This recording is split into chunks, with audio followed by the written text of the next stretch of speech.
What are your thoughts about that in terms of, does it need to have a specialist person? Is this chief diversity officer never going to really work? Does it have to come really from CEO and down into the company, or do you need that chief diversity officer and those specialists within the business? It'd be great to get actually all of your opinions on it, because I don't know if they might be slightly different. So I don't know if we can sort of go around in order. So perhaps Heidi, if you go first. Yeah. So I'm very surprised by the poll, actually, because I believe Okay. that we need to have structures. So when we talk about diversity and inclusion, it's really, of course, about the culture, the behaviors, what is driving psychological safety and inclusion forward. But that will not happen by itself. Of course, role modeling and all of that. But we need to have the structures. And in the structures needs to be driven by someone to enable and to facilitate. And that's where I think this role comes in play for a very important matter, ensuring the structures from the top, the connect to the ground with the ERGs, and of course, ensuring that we also measure and hold ourselves accountable. So this will not happen by itself, that we sit and hope that one day it will be so inclusive all over and equity will be, a natural thing for us. We need to have structures and it needs to be facilitated. That's why, yes, I completely agree. It's a team effort, but there needs to be a plan and we need to hold ourselves accountable. And it needs to be driven by the top and supported by the bottom and then become a team effort moving forward. So you would have voted yes. I would have, it's actually yes for both, but it cannot only be a team effort without having someone putting in place a strategy, structures, and facilitating the progress and the way forward. Perrine, what's your thoughts on that? Yeah, do you know what? Actually, when I saw your poll, I was not surprised, because myself, I would have said, I'll say 50-50. I can totally see the value of having an in-house, dedicated, full-time person who looks after solely diversity inclusion.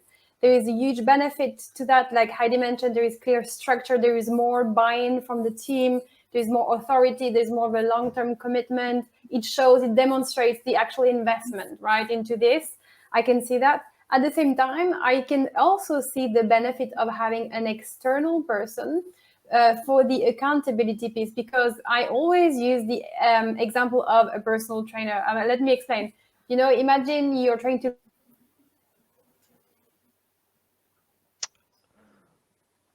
I think we might have lost Perrine there.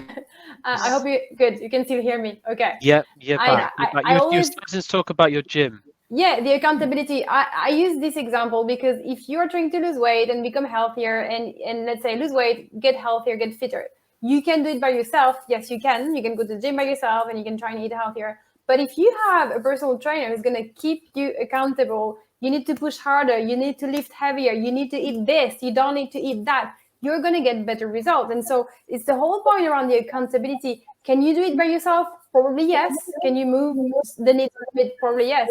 Can you do it as much as if you had someone external who kept you actually accountable? Probably not. So that my point. And also having someone external gives you that kind of benchmark, kind of insights from what other companies are doing.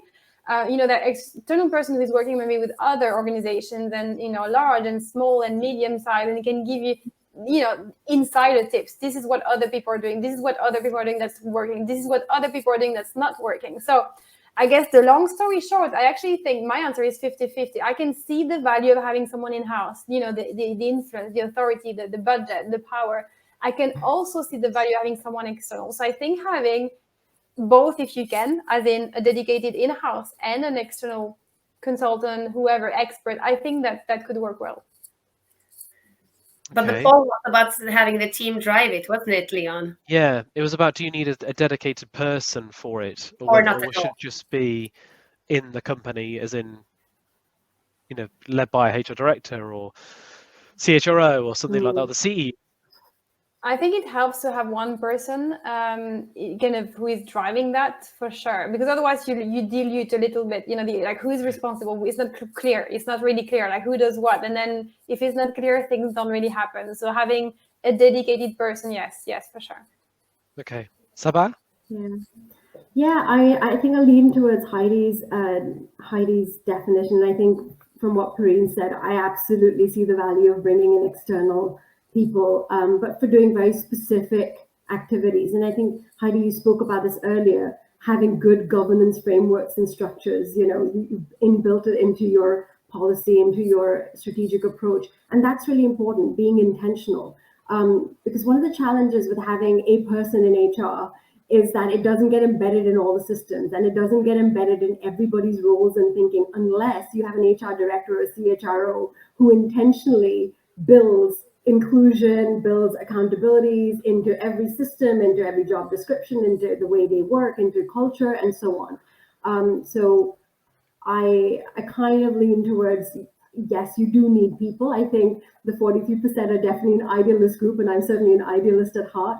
But it absolutely needs to be a team effort, but it needs to be driven by somewhere, and that person needs to have a resource team and work within structures that allow them to influence the change. And I think that those are points that Perrine and Heidi have previously brought up, so I would reinforce that that's absolutely key.